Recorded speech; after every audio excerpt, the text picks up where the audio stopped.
الحمد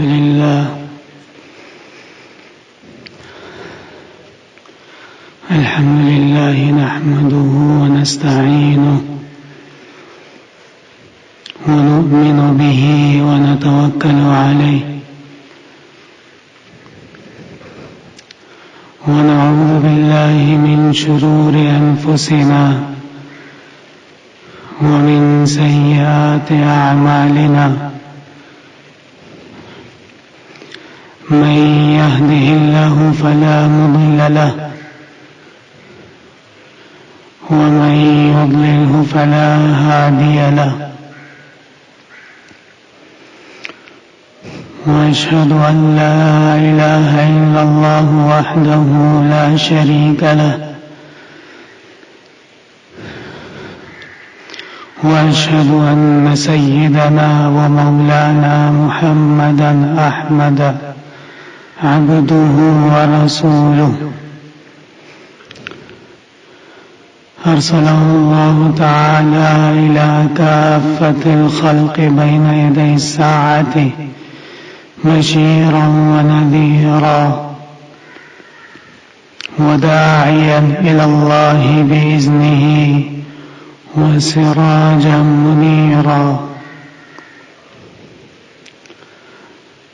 أما بعد فأعوذ بالله من الشيطان الرجيم بسم الله الرحمن الرحيم يا أيها الذين آمنوا اتقوا الله وقولوا قولا سديدا يصلح لكم أعمالكم ويغفر لكم ذنوبكم ومن يطع الله ورسوله فقد فاز فوزا عظيما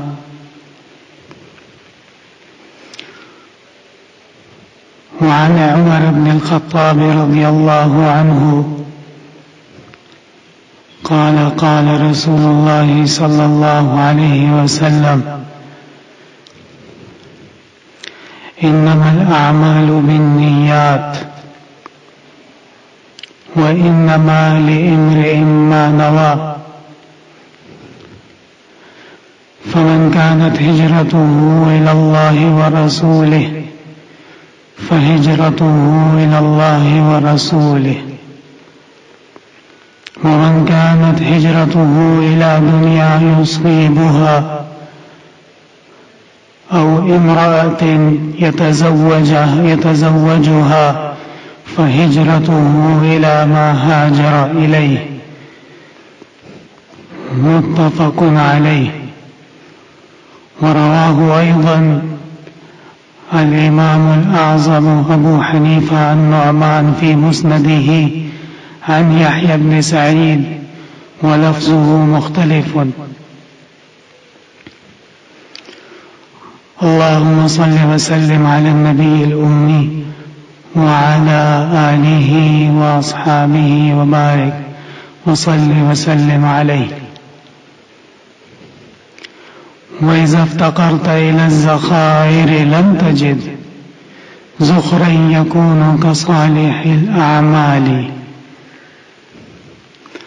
ہاتھ اٹھائے ہیں مگر لب پر دعا کوئی نہیں کی عبادت بھی تو وہ جس کی جزا کوئی نہیں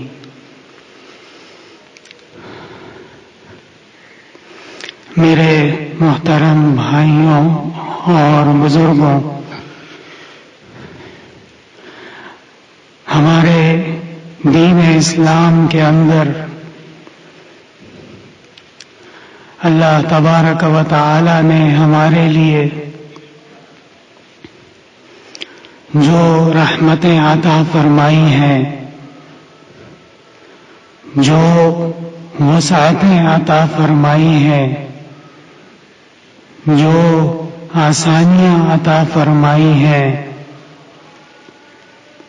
جو کریمانہ فضائل عطا فرمائے ہیں اس کی مثال کسی اور دین میں نہیں ملتی.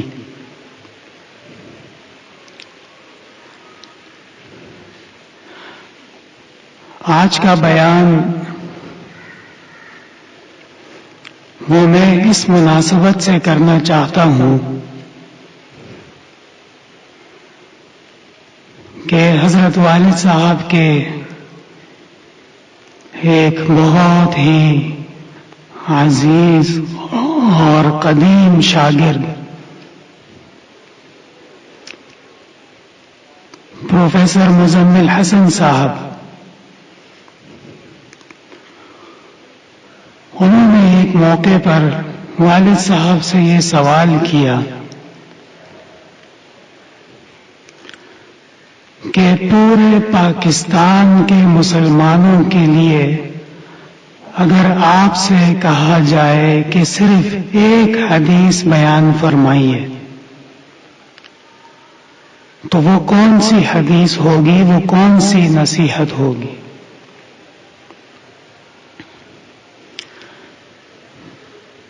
مزمل صاحب فرما رہے تھے کہ میرے ذہن میں تھا کہ اہل پاکستان کے حالات دیکھتے ہوئے حضرت والد صاحب عہد و پیمان کی، سچ بولنے کی، وعدے کو وفا کرنے سے متعلق حدیث کا ذکر فرمائیں گے۔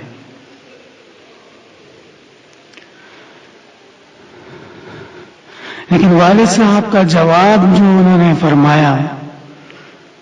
فرمانے لگے کہ میں وہی حدیث بیان کروں گا جو آج سے پہلے تمام محدثین نے بیان فرمائی ہے، اور ہمیشہ ان کا یہ طریقہ رہا ہے کہ کسی کو بھی علم حدیث پڑھانے سے پہلے، کسی کو بھی اپنے درس میں بٹھانے کے فوراً پہلے وہ حدیث بیان فرماتے تھے۔ وہ حدیث کیا ہے؟ وہ حدیث میں نے آپ حضرات کے سامنے ابھی پڑھی۔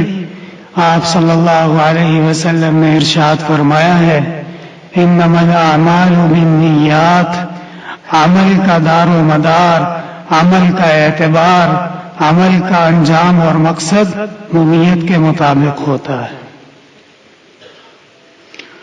وَإِنَّمَا لِامْرِئٍ مَّا نَوَىٰ، آدمی کو وہی عطا ہوتا ہے، وہی ملتا ہے جس کی وہ نیت کرتا ہے۔ فَمَنْ كَانَتْ هِجْرَتُهُ إِلَى اللَّهِ وَرَسُولِهِ، اگر کوئی ہجرت کر رہا ہے، کوئی نیک کام کر رہا ہے، کوئی نیک عمل کر رہا ہے، اور نیت یہ ہے کہ اللہ اور اس کے رسول کی اطاعت ہو جائے، اللہ کی رضا حاصل ہو جائے، رسول اللہ صلی اللہ علیہ وسلم کی اتباع ہو جائے، تو اس کو یہ مقام اور درجہ یقیناً حاصل ہوگا۔ وَمَنْ كَانَتْ هِجْرَتُهُ إِلَى دُنْيَا يُصِيبُهَا، کوئی ہجرت اس لیے کرتا ہے کہ وہ دنیا کا کوئی مقام حاصل کر لے، دنیا کا کوئی درجہ حاصل کر لے، دنیا کا کوئی مرتبہ حاصل کر لے، کوئی نام و نمود حاصل کر لے، او امرأة يتزوجها، یا کسی دنیاوی ازدواجی مقصد کے لیے ہجرت کر رہا ہے، فہجرته إلى ما هاجر إليه، تو پھر اس کی ہجرت اللہ اور اس کے رسول کے لیے نہیں ہے، بلکہ جس عمل کے لیے اس نے وہ کام کیا، ہجرت کی ہے، اس عمل کے لیے ہی وہ مانی جائے گی۔ یہ حدیث مبارکہ محدثین کرام کے نزدیک، علماء کرام کے نزدیک اساس اور بنیاد کی حیثیت رکھتی ہے۔ حدیث کی جتنی معتبر کتابیں ہیں، اگر ان میں سے کوئی بھی آپ کھول لیں اور دیکھیں تو سب سے پہلی حدیث وہ یہی حدیث آپ کو نظر آئے گی۔ آخر اس کی وجہ کیا ہے کہ یہ حدیث امام شافعی رحمت اللہ علیہ فرمایا کرتے تھے، فیہ نصف العلم، پورے کائنات کے جو علوم ہیں ان کا آدھا علم اس حدیث کے اندر موجود ہے۔ امام احمد بن حنبل رحمہ اللہ فرمایا کرتے تھے فیہ ثلث العلم۔ مولانا انور شاہ کشمیری رحمۃ اللہ علیہ نے فیض الباری میں فرمایا کہ امام احمد رحمہ اللہ فرماتے تھے کہ پورے کائنات کے اندر جو علوم پائے جاتے ہیں ان علوم کا تیسرا حصہ وہ صرف اس حدیث میں ہے۔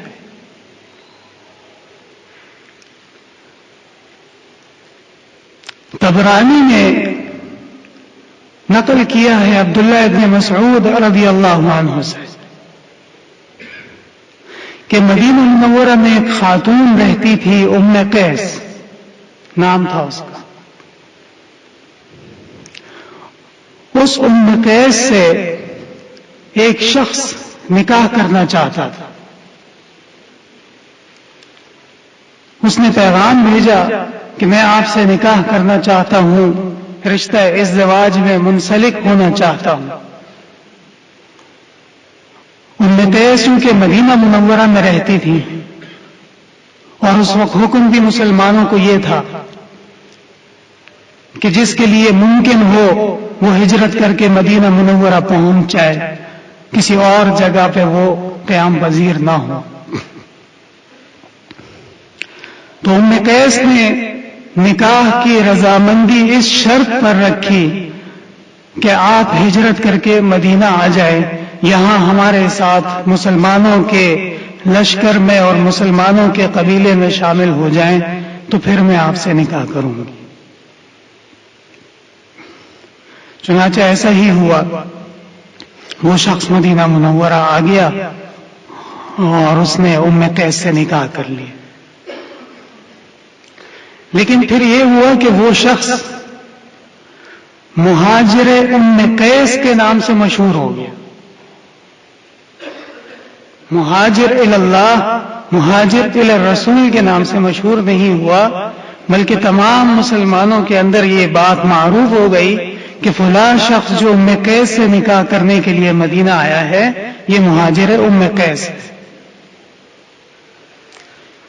جب یہ معاملہ اور یہ ماجرا پیغمبر مصطفیٰ صلی اللہ علیہ وسلم کی خدمت میں پیش ہوا تو اس وقت آپ صلی اللہ علیہ وسلم نے یہ تاریخی کلمات اور الفاظ بیان فرمائے کہ ہجرت اسی طرح کوئی بھی عمل ہو، اس کا دار و مدار، اس کا منتہا، اس کا ثواب اور اس کا مقصد وہ انسان کی نیت کے مطابق ہوتا ہے۔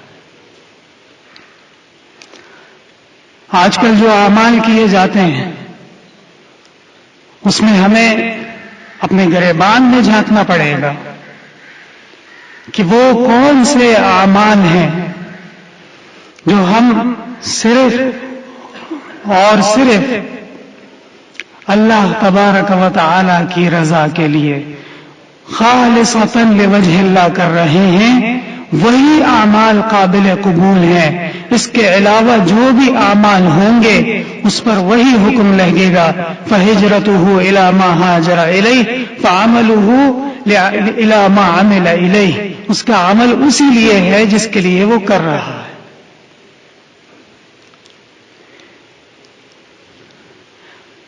اور نیت کے مسائل میں اللہ تبارک و تعالی نے ہمیں اتنا عظیم وسعت عطا فرمائی ہے، اتنے عظیم فضائل عطا فرمائے ہیں کہ ایک مسلمان اگر اس کے اوپر غور اور خوض کر لے اور ایک مسلمان یہ سوچ لے کہ آج کے بعد جو میں عمل کروں گا اس میں میرے لیے کون کون سی نیتیں شامل ہونی چاہیے، تو ایک عمل کے ذریعے وہ بے انتہا اعمال کا ثواب حاصل کر سکتا ہے۔ میں آپ حضرات کے سامنے ایک مثال رکھتا ہوں کہ ہم میں سے ہر مسلمان پر واجب ہے کہ وہ باجماعت نماز پڑھا کرے۔ باجماعت نماز پڑھنے کے لیے مسجد میں آنا ہوتا ہے اور ایک دفعہ نہیں بلکہ دن میں 5 دفعہ مسجد میں آ کر نماز ادا کرنی ہوتی ہے۔ یہ جو ایک مسلمان مسجد میں آتا ہے، اس مختصر سے عمل میں ہم کتنی نیتیں کر سکتے ہیں اور کتنے ثواب حاصل کر سکتے ہیں، یہ قابل غور امر ہے۔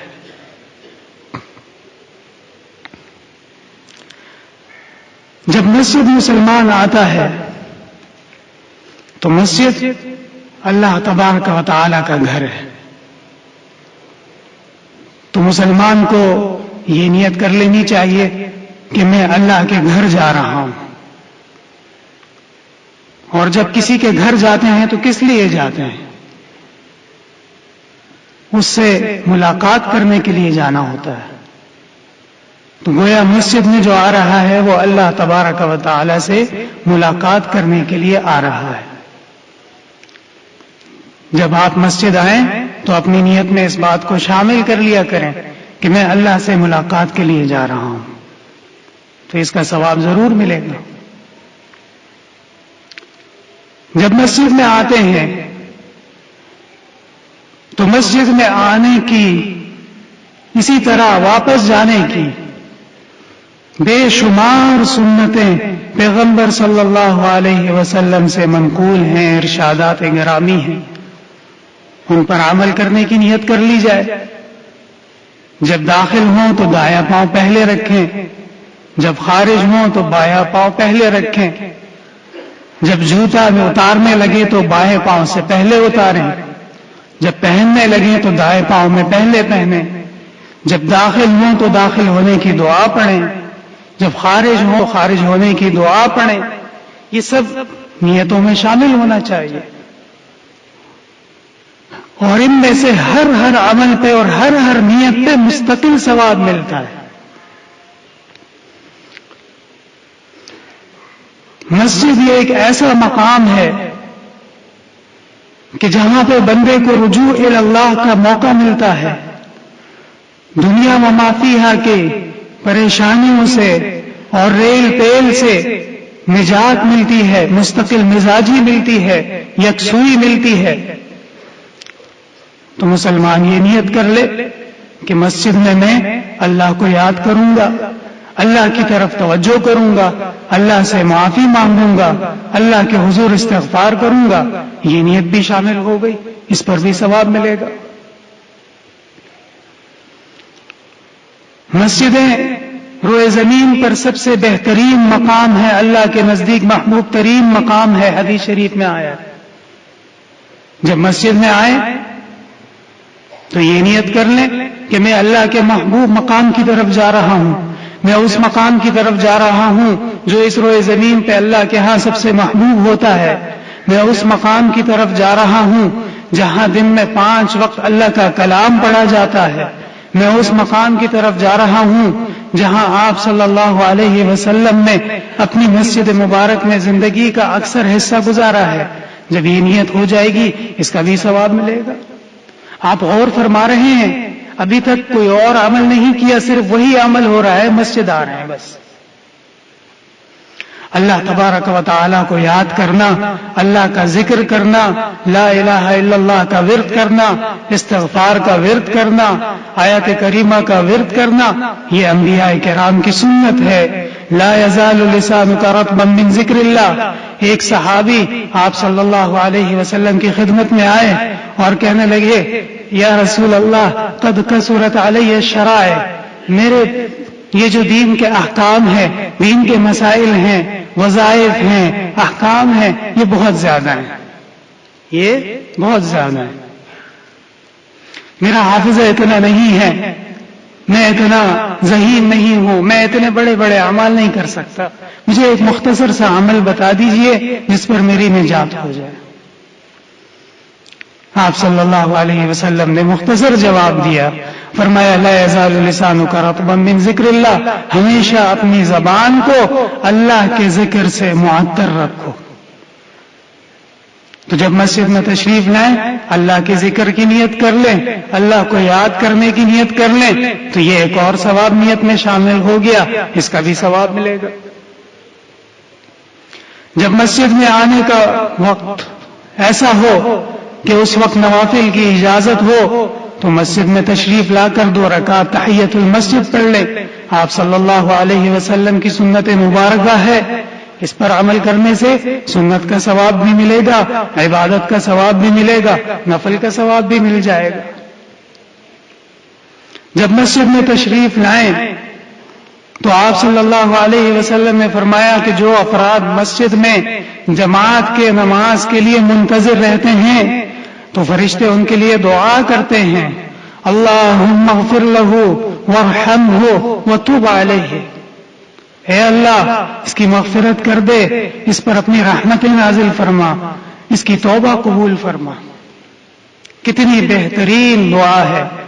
تو یہ دعا کا حصول اگر چاہیے تو پھر مسجد میں آ کر صفوف کی شکل میں انتہائی تقویٰ کے ساتھ، خشوع کے ساتھ، خضوع کے ساتھ تشریف رکھیں گے تو نیت میں یہ بھی شامل ہو جائے گا، فرشتوں کی دعا بھی شامل ہو جائے گی، اس کا ثواب مستقل ملے گا.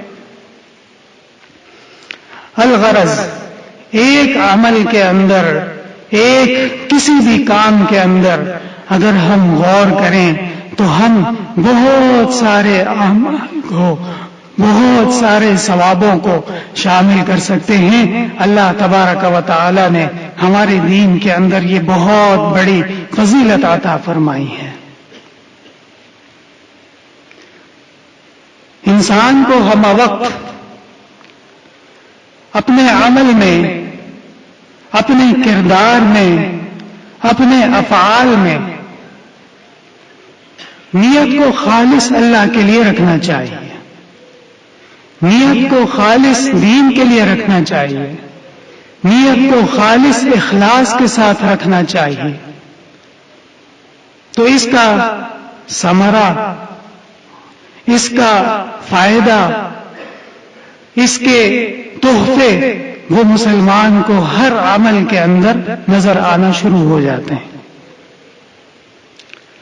حکیم الامت حضرت مولانا اشرف علی تھانوی رحمۃ اللہ علیہ فرمایا کرتے تھے کہ انسان کوئی بھی کام جب اخلاص سے کرتا ہو اور اس کی نیت خالصتاً للہ ہو تو اللہ تبارک و تعالی کی مدد اور نصرت وہ خود بخود شامل حال ہو جاتی ہے. اس کو ہر لمحے وہ نظر آتی ہے، اس کا احساس ہوتا ہے، اس کو مشاہدہ ہوتا ہے. تو میرے بھائیوں، آج کل جیسے میرے والد صاحب مرحوم سے یہ سوال کیا گیا کہ آپ پورے عالم کے مسلمانوں کے لیے، پورے پاکستان کے مسلمانوں کے لیے اگر ایک حدیث میں کوئی پیغام دینا چاہیں تو وہ کیا پیغام ہوگا؟ وہ یہی پیغام ہوگا کہ انما الاعمال بالنیات. ہر مسلمان کو اپنے اعمال کے اندر، اپنے افعال کے اندر، اپنی عبادات کے اندر، اپنے صدقات خیرات کے اندر، اپنی نیکیوں کے اندر اپنی نیت کو خالصتاً للہ کرنا ہوگا.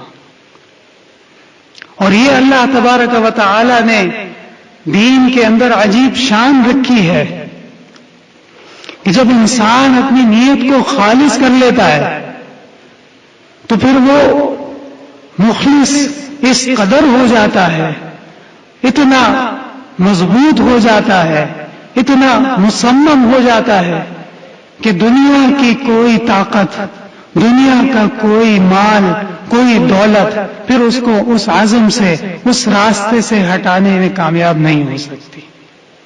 ایسا ہے کہ نہیں ہے؟ جب ایک بندہ ارادے جن کے پختہ ہوں، نظر جن کی خدا پر ہو، تلاطم خیز موجوں سے وہ گھبرایا نہیں کرتے.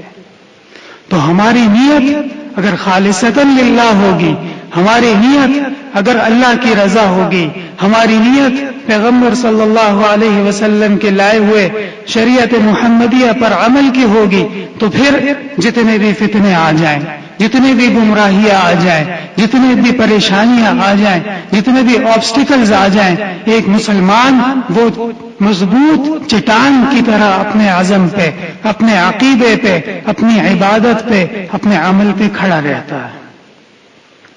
اور اس کا ایک فائدہ یہ بھی حاصل ہو جاتا ہے کہ انسان جب اپنی نیت کو خالص رکھے للہ فی اللہ، تو پھر ظاہر بات ہے کون ایسا شخص ہے کہ اپنی محنت کو، اپنے اعمال کو، اپنی کوشش کو وہ ضائع کرنا چاہتا ہو. وَلَا تَكُونُوا كَالَّتِي نَقَضَتْ غَزْلَهَا مِنْ بَعْدِ قُوَّةٍ أَنْكَاثًا. اللہ تبارک و تعالی نے قرآن کریم میں فرمایا کہ اس کی طرح نہ بنو جو چرخا کاٹتی ہے کپڑا بنانے کے لیے، اور جب کپڑا تیار ہونے لگتا ہے تو پھر اس کو خراب کر دیتی ہے، پھاڑ دیتی ہے. ایسا نہیں. تو کیا فائدہ حاصل ہوا؟ جب نیت اللہ سے کی خالص ہوگی، جب نیت للہ فی اللہ اور اخلاص کی ہوگی، تو پھر خود بخود بندہ گناہوں سے دور ہو جاتا ہے. آپ ایک نماز ایسی پڑھیں کہ اس میں اپنے تمام تر توجہات، تمام تر کوشش، تمام تر آپ کا جو اخلاص ہے، تمام تر خیال اور گمان اور وہم، وہ خالصتاً للہ کے لیے ہو جائے. صرف ایک نماز اگر مومن ایسی پڑھ لے، پھر اس کے بعد وہ گناہ سے قریب سے گزرنے کا بھی روادار نہیں ہوگا، اس لیے کہ اس کو اپنے اعمال کی حفاظت کرنی ہے. لئن اشرکت لیحبطن عملک. آپ صلی اللہ علیہ وسلم کو اللہ تبارک و تعالی نے تنبیہ فرمائی اور فرمایا اگر ان اعمال کے باوجود کوئی گناہ ہو جائے، اور گناہوں میں سب سے بڑا گناہ وہ شرک ہے، اگر شرک ہو جائے لیحبطن عملک، تو گزشتہ جتنے اعمال ہیں وہ ضائع ہو جاتے ہیں، پھر وہ فائدہ مند نہیں رہتے. لہذا ہمیں اپنے اعمال کی جیسے اخلاص کے ساتھ ادا کرنا ہے، اسی اخلاص کے ساتھ اس کی حفاظت بھی کرنی ہے. گناہ کے سلسلے میں علماء کرام فرماتے ہیں یہ بھی ہماری دین کی ایک شان ہے. اللہ تبارک و تعالی کا رحیمانہ وصف ہے، اللہ تبارک و تعالی کی رحمانیت ہے کہ جب ایک مومن کسی گناہ کے مرحلے میں داخل ہوتا ہے تو 5 مرحلوں سے وہ گزرتا ہے. 5 مرحلوں سے. سب سے پہلا مرحلہ اسے حاجز کہتے ہیں. حاجز کیا مطلب حاجز کا؟ یعنی غیر ارادی طور پر ذہن اور خیال میں کسی گناہ کا تصور آنا، یہ حاجز کہلاتا ہے.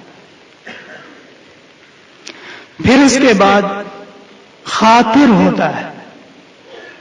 خاطر میں جان بوجھ کر قصداً کسی گناہ کا خیال کرنا، تصور کرنا، گناہ کی طرف توجہ کرنا، یہ خاطر کہلاتا ہے. پھر اس کے بعد جو مرحلہ آتا ہے اسے حدیث النفس کہتے ہیں. حدیث النفس کے اندر مسلمان کو تردد ہوتا ہے کہ آیا یہ عمل جو میرے ذہن میں کھٹک رہا ہے، شیطان مجھے جس طرف بہلا رہا ہے، یہ میرے لیے جائز ہے یا جائز نہیں ہے. جب حدیث النفس کا مرحلہ گزر جاتا ہے تو پھر اس کے بعد ہم ہوتا ہے. ہم کے اندر کسی ایک طرف انسان کا میلان ہو جاتا ہے. علماء کہتے ہیں جانب احد کو ترجیح ہو جاتی ہے، یعنی یہ کام کرنا ہے یا یہ کام نہیں کرنا. اور 5واں مرحلہ جو ہوتا ہے اسے عزم کہتے ہیں کہ انسان اپنا ارادہ پختہ کر لے، پکا کر لے کہ یہ کام کرنا ہے، تو پھر ظاہر بات ہے وہ اس کے مطابق ہوگا. اب یہ سبق جو میں نے آپ حضرات کے سامنے بیان کیا، اس کا مقصد کیا ہے؟ اس کا مقصد یہ ہے کہ دیکھیے جب انسان کسی نیکی کا ارادہ کرتا ہے تو صرف ارادے پر ہی اس کو اللہ تبارک و تعالی ثواب عطا فرما دیتے ہیں.